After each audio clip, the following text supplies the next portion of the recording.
Job chapter 13. Lo, my eye has seen all this, my ear has heard and understood it.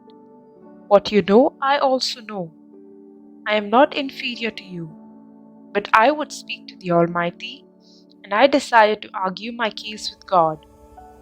As for you, you whitewash with lies, worthless physicians are you all. Oh, that you would keep silent, and it would be your wisdom. Hear now my reasoning, and listen to the pleadings of my lips. Will you speak falsely for God, and speak deceitfully for Him? Will you show partiality towards Him? Will you plead the case for God? Will it be well with you when He searches you out? Or can you deceive Him as one deceives a man? He surely rebuke you, if in secret you show partiality.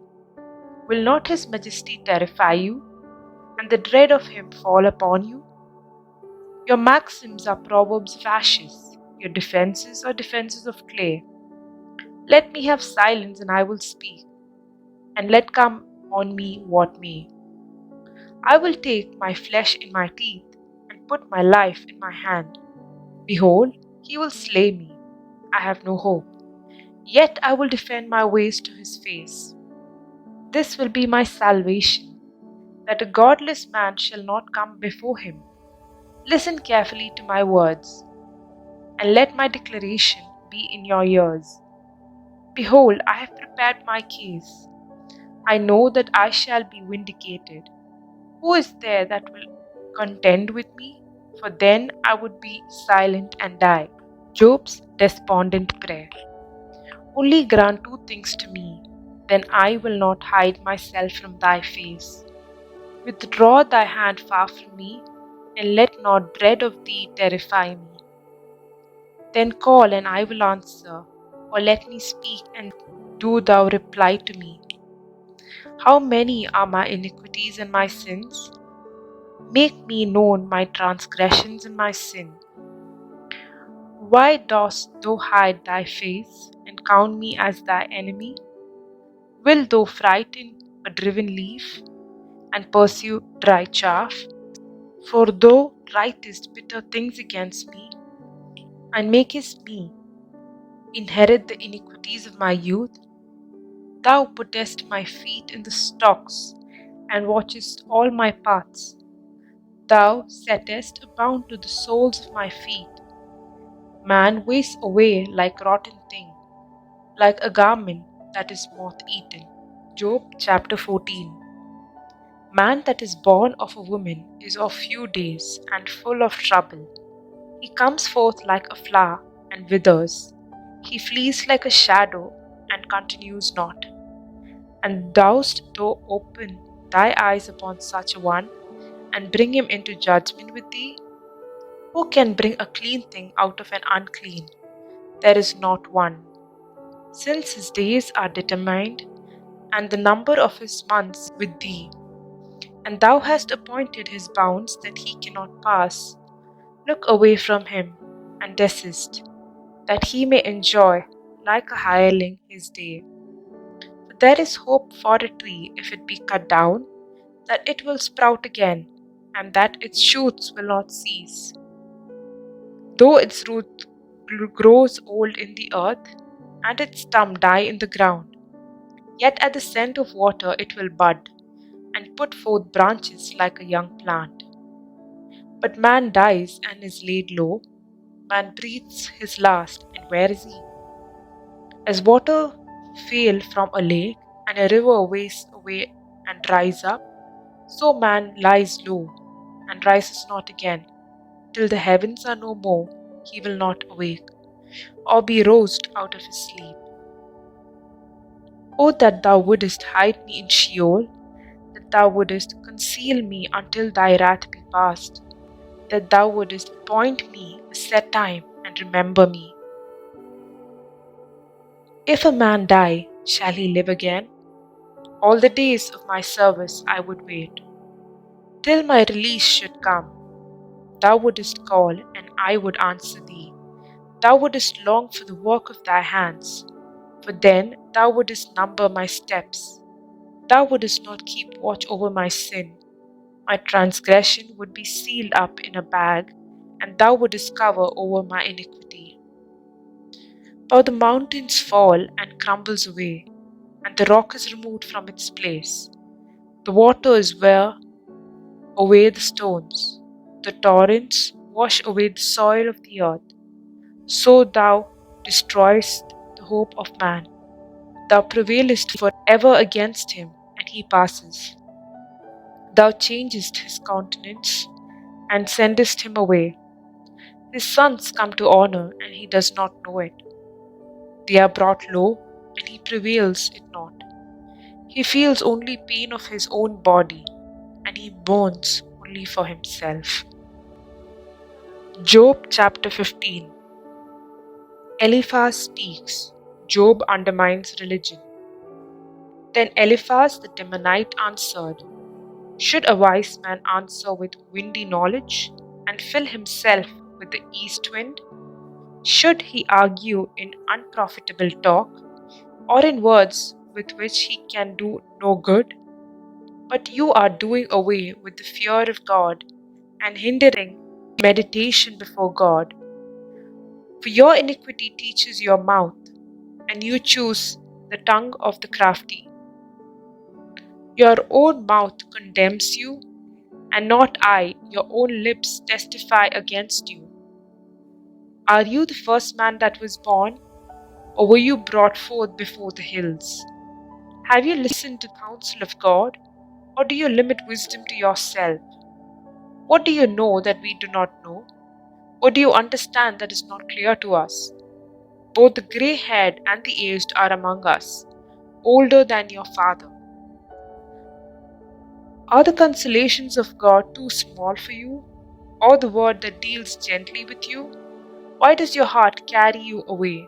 Why do your eyes flash? That you turn your spirit against God, and let such words go out of your mouth?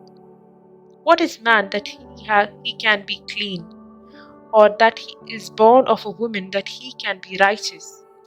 Behold, God puts no trust in his holy ones, and the heavens are not clean in his sight. How much less one who is abominable and corrupt? A man who drinks iniquity like water? I will show you. Hear me. And what I have seen I will declare. What wise men have told, and their fathers have not hidden, to whom alone the land was given, and no stranger passed among them. The wicked man writhes in pain all his days, through all the years that are laid up for the ruthless. Terrifying sounds are in his ears. In prosperity the destroyer will come upon him. He does not believe that he will return out of darkness, and he is destined for the sword. He wanders abroad for bread, saying, where is it? He knows that a day of darkness is ready at his hand. Distress and anguish terrify him. They prevail against him, like a king prepared for battle. Because he has stretched forth his hand against God, and bids defiance to the Almighty, running stubbornly against him with a thick boss shield, because he has covered his faith with his fat, and gathered fat upon his loins, and has lived in desolate cities, in houses which no man should inhabit, which were destined to become heaps of ruin. He will not be rich, and his wealth will not endure, nor will he strike root in the earth. He will not escape from darkness. The flames will dry up his shoots, and his blossom will be swept away by the wind. Let him not trust in emptiness, deceiving himself, for emptiness will be his recompense. It will be paid in full before his time, and his branch will not be green. He will shake off his unripe grape like the vine, and cast off his blossom like the olive tree. For the company of the godless is barren, and fire consumes the tents of bribery.